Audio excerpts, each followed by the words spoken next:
বর্তমানে সরকারের প্রধানতম অগ্রাধিকার হচ্ছে আইন শৃঙ্খলা পরিস্থিতি উন্নত করা এবং জনমনে স্বস্তি প্রদান করা এবং দেশে আইনের শাসন প্রতিষ্ঠা করা। সেই জন্য পুলিশের ভূমিকা অগ্রগণ্য, আমরা সবাই জানি। যেহেতু বাংলাদেশে বিগত সময়ে একটা ফ্যাসিবাদী সরকার ব্যবস্থার মধ্যে ছিল, সেই সময় অন্যান্য সকল প্রতিষ্ঠানের মতো পুলিশের এই প্রতিষ্ঠানটি, পুলিশ বিভাগও ক্ষতিগ্রস্ত হয়েছে। সেই জায়গা থেকে আমরা ক্রমান্বয়ে আজকের এই পর্যায়ে এসেছি, জনমনে যাতে এই আস্থাটা আমরা সৃষ্টি করতে পারি যে পুলিশের যে ঐতিহাসিক ভূমিকা ছিল সেই ভূমিকায় আমরা আবার অবতীর্ণ হয়েছি এবং মানুষ যাতে মনে করে পুলিশ সত্যিকারভাবেই জনগণের বন্ধু এবং সেই হিসাবে আমরা পুলিশ ফোর্সকে পরিচালিত করব।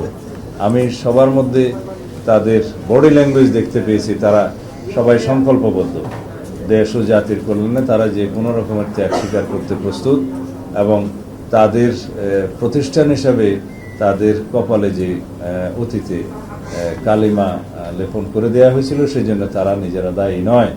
একটা ফ্যাসিবাদী রেজিমের কারণে কিছু সংখ্যক লোক সেই কর্মকাণ্ড চালিয়েছে, যার দোষটা প্রতিষ্ঠান হিসাবে এই প্রতিষ্ঠানের উপরে এসে পড়েছে। সেই জন্য প্রতিষ্ঠান দায়ী নয়। প্রতিষ্ঠান এমনভাবে আমাদেরকে দাঁড় করাতে হবে যাতে প্রাতিষ্ঠানিক সিস্টেমে সবাই কাজ করে, এখানে যেন কোনো ব্যক্তিতান্ত্রিক সিস্টেম গড়ে না ওঠে।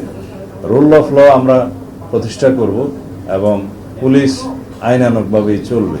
এখানে কোনো ব্যক্তির স্বৈরতান্ত্রিক কোনো নির্দেশ পালিত হবে না। আইন যেভাবে বলে সেভাবেই যাবে এবং ঊর্ধ্বতন কর্মকর্তাগণ সেইভাবে রেসপন্সিবিলিটির সাথে, অ্যাকাউন্টেবিলিটির সাথে সেই ডিপার্টমেন্ট পরিচালিত করবে। তারা সেই সংকল্প আজকে প্রকাশ করেছে। আমি তাদেরকে জনগণের পক্ষে বর্তমান সরকারের যে আইন শাসন প্রতিষ্ঠার বিভিন্ন প্রতিশ্রুতি সেগুলো স্মরণ করে দিয়েছি এবং তাদের কাছে আমি আশা করি বিকাশ পেমেন্টে 10,000 টাকার বেশি অফার, শপিং চলছে তো। তারা জনগণের পক্ষে, দেশের পক্ষে সর্বোচ্চ ত্যাগ স্বীকার করে তাদের কাজ চালিয়ে যাবে।